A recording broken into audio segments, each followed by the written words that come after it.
जय माँ गंधर्वपुर वासिनी सदगुरुदेव एवं गुरु माँ के श्री चरणों में पुत्र का कोटि कोटि नमन। आज हम जानेंगे कि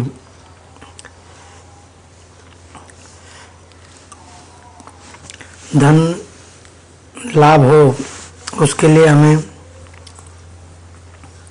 किस प्रकार से साधना करनी चाहिए धन लाभ की और कैसे वह कार्य करती है। भक्तजनों,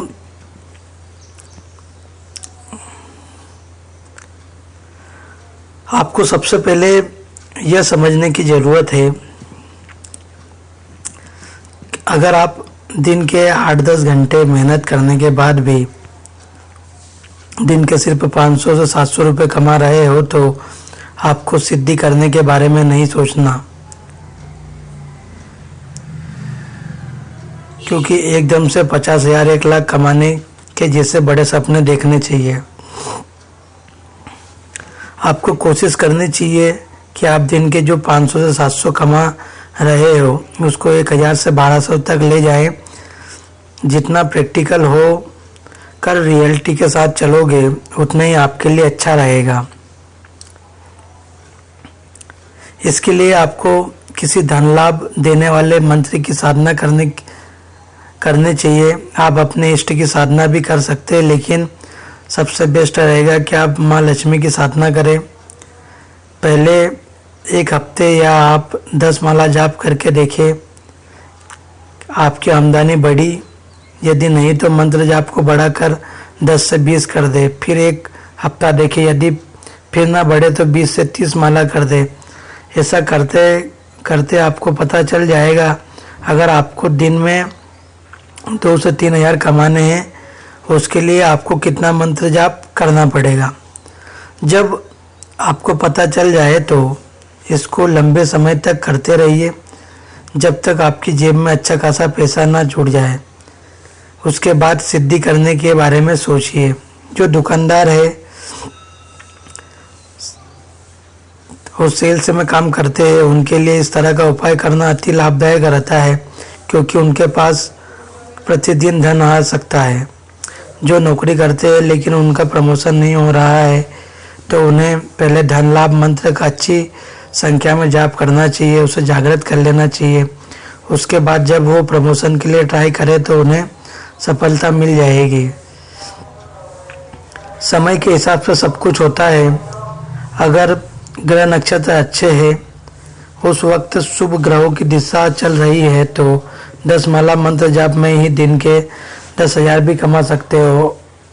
और अगर ग्रह दशा बुरी चल रही है तो दिन के 500 कमाने में भी तेल निकल जाएगा। अर्थात सारा जो खेल है वह ऊर्जा का होता है। अगर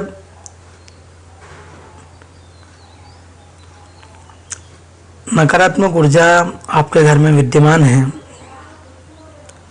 तो वह आपके बहुत सारे कार्य नहीं होने देगी और आप जितने भी कार्य करेंगे उसमें कहीं ना कहीं कोई ना कोई अड़चन आती रहेगी। इसीलिए कोई सी भी साधना करने से पूर्व हमें नकारात्मक ऊर्जा हटाने हेतु अपने स्वयं में ऊर्जा का निर्माण करना होता है। जब तक हम स्वयं ऊर्जा का निर्माण नहीं करेंगे हमारे कोई से भी कार्य सिद्ध नहीं होंगे।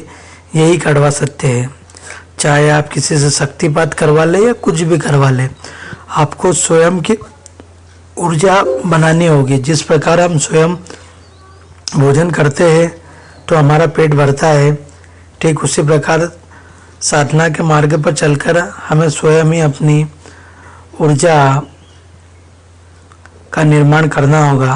तभी जाके हम हमारी आसपास होने वाली घटनाओं को नियंत्रण में ला सकते हैं और हमारे कार्यों को सिद्ध कर सकते हैं। और जो लोग सोचते हैं कि कुछ मंत्र जाप करने से, कुछ हवन करवाने से हमारे कार्य सिद्ध हो जाते हैं, तो चमत्कार की अभिलाषा रखने वाले लोग साधना के क्षेत्र में ना आए, क्योंकि जो लोग चमत्कार दिखाते हैं वो कितना कुछ लोगों को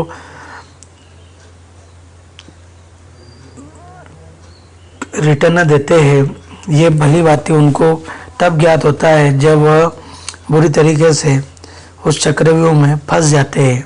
इसीलिए साधना कर्म एक अलग है और पूजन पाठ अलग होता है। इसीलिए साधना के क्षेत्र में तभी आप आगे बढ़े जब आप में दृढ़ संकल्प और सहन शक्ति हो।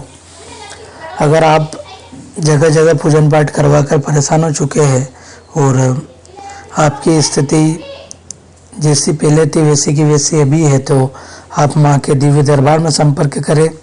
आपको अगर माँ चुनती है तो आपको उचित मार्गदर्शन प्रदान किया जाएगा। जय माँ बगलामुखी, जय श्री महाकाल।